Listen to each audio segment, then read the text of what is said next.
안녕하세요, 요즘이라서입니다. 오늘은 이제 2024년 10월 말이고요. 점점 날씨가 추워지고 있습니다. 건강관리 잘 하시고요. 오늘은 어떤 주제로 말씀드릴까 하다가 요새 들어서 조금 달라진 행정심판이나 행정소송, 그러니까 학폭위에 대한 불복 절차죠. 실무에 대해서 현재의 트렌드에 대해서 좀 이야기 한번 해보려고 합니다.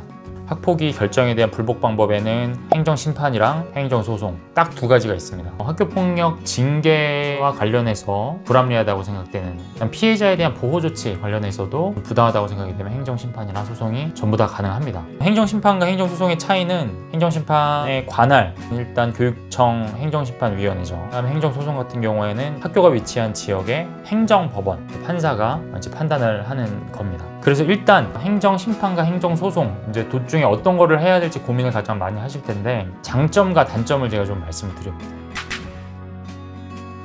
행정심판 장점부터 말씀드리면 행정심판은 돈이 안 들어요.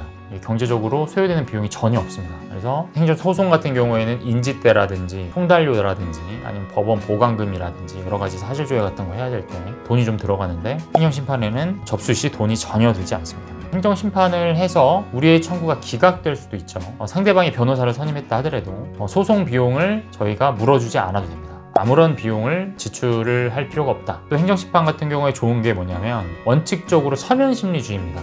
그래서 요새는 온라인 행정심판이라는 사이트가 있어요. 행정심판을 온라인으로 제기할 수 있고 서면심리주의가 원칙이기 때문에 그냥 서면으로만 다툼을 지속할 수 있다. 그러니까 내가 어딜 나가야 되는 이런 구차남 이런 게 전혀 없다는 거죠. 그런 것이 좀 장점일 수 있습니다. 단점이 그럼 또 있겠죠. 단점은 뭐냐면 판단기관이 교육청 산하 행정심판위원회잖아요. 그죠? 그 다음에 이제 학교폭력위원회도 어디 교육지원청 학교폭력위원회죠. 교육청과 교육청 산하, 교육지원청 산하 학폭위 이렇게 되니까 어떻게 보면 그나물의 교밥 같은 그런 느낌? 교육청 학폭위에서 판단받았는데 산하 행정심판위원회에서 이거를 다시 재판단을 받는다는 게 과연 의미가 있을까? 똑같은 결론이 나오지 않을까 하는 그러한 느낌을 받을 수가 있습니다. 두 번째 단점으로는 학폭위에 대한 결정이 부당함을 다툼에 있어서 저희는 자료를 다 볼 수가 없죠. 이제 교육청은 내가 낸 자료, 상대방이 낸 자료를 모두 다 갖고 있고 본인들이 내부적으로 심사했던 자료, 그 다음에 전담조사관의 어떤 보고서 이런 것들도 다 갖고 있잖아요. 근데 그거를 부당함을 다툴 때 그거를 오픈을 잘 안 해줍니다. 어떤 경우는 일부 본인들이 우리는 적법하게 학폭위에서 징계 처분을 내렸다라고 이야기하면서 본인들이 갖고 있는 자료를 이렇게 찔끔찔끔 보여주는 경우도 있는데 그러지 않고 전혀 아무런 자료를 보여주지도 않고 행정심판위원회에만 제출을 하고 청구인 측에는 전혀 보여주지 않는 경우가 꽤 있습니다. 내놓으라고 해도 안 내놔요. 그러면 결국에는 공방을 좀 치열하게 하고 싶은데 그렇게 안 될 경우가 비일비재하다. 어떻게 보면 가장 큰 단점이 될 수도 있고요. 행정소송에 대해서 한번 이야기를 해보겠습니다. 행정소송의 장점은 뭐냐? 독립된 기관인 판사한테 재판단을 받아볼 수 있다는 점. 그럼 두 번째는 아까 행정심판의 단점과 대비되는 건데 교육지원청 측이 갖고 있는 자료를 더 많이 오픈하게 할 수 있습니다. 이제 법원을 통해서 문서 제출 명령이라든지 송부촉탁이라는 어떤 증거 조사 방법을 통해서 교육청 측이 갖고 있는 어떤 문건들, 자료들을 달라고 해서 많이 좀 볼 수 있고 그러면 당연히 그 증거에 대한 증명력에 대한 탄핵도 할 수 있고 법리적으로 치열하게 다퉈볼 수 있는 그런 기회가 생긴다. 그리고 어쨌든 제3의 기관이기 때문에 조금 더 공정성이 있기를 기대해 볼 수 있다. 그리고 또 좋은 건 예전에 이제 행정심판 같은 경우에는 되게 행정소송보다는 빨리 절차가 마무리되고 행정소송은 소송이니까 늦게 끝난다라고 하는 단점이 있었는데 이제 법률이 개정이 됐어요. 그래서 학교폭력예방법 제17조의 5를 보면 행정소송 1심 같은 경우 90일 안에 끝내도록 권고를 하고 있습니다. 그래서 제가 진행을 해보면 행정소송이 이제 되게 빨리 진행되고 오히려 행정심판보다 빨리 끝나는 그런 경우 케이스들도 늘어나고 있습니다. 자, 단점 말씀드리면 접수 시 돈이 들어요.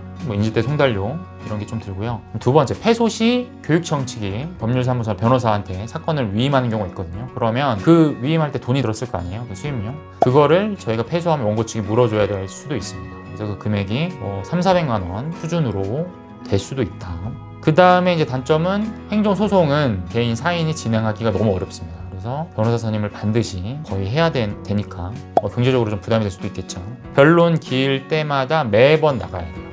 말 그대로 재판이기 때문에 변론 때마다 매번 참석해서 서면도 사전에 제출하고 구두 진술도 해야 되는 것이 원칙입니다. 행정소송의 이제 또 가장 큰 단점이 뭐냐면 학폭위에 대해서 이 조치가 부당함을 다투는데 취소 아니면 유지 이 양자택일밖에 안 됩니다.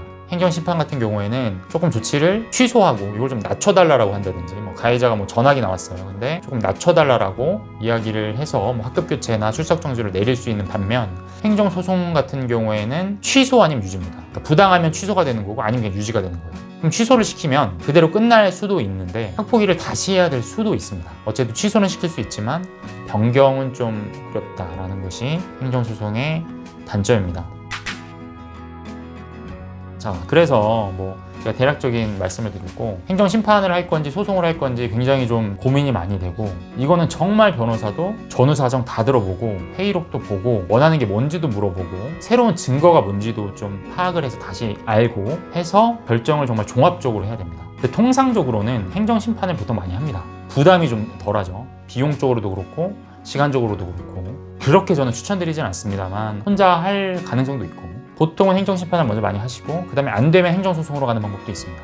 행정심판 우리는 의미 없다. 우리는 좀 강하게 다투고 싶고 조치를 내리는 게 목적이 아니라 아예 그냥 조치 없음으로 학교폭력 아님으로 끝내고 싶다라고 하면 소송으로 바로 가시기도 합니다. 그리고 이제 집행정지가 항상 관건인데 집행정지가 어느 정도 급한지에 따라 행정심판이나 소송을 어떻게 가야 될지도 달라질 수 있어요. 그래서 우리가 정말 지금 집행정지가 너무 급하다라고 하는 경우에는 행정소송이 나을 수도 있습니다. 왜냐하면 이제 소송 같은 경우에는 집행정지가 결론이 나기 전에 또 이제 집행을 막을 수 있는 방법이 있을 수도 있거든요. 그래서 행정소송을 추천할 수도 있고요.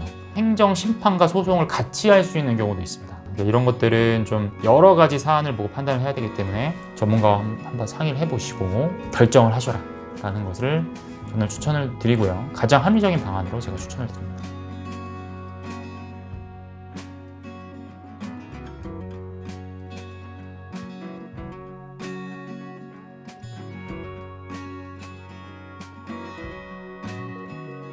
2024년 하반기 기준 행정심판, 행정소송에 대해서 장단점 말씀드려봤고요. 어떤 거를 결정하는 것이 좋을지, 뭐를 고려해야 되는지도 한번 제가 말씀을 드려봤습니다. 일단 학폭위 조치가 나오면요, 만약에 불복해야겠다는 생각이 들면 하루빨리 전문가와 상담을 해보시는 거를 저는 추천을 드립니다.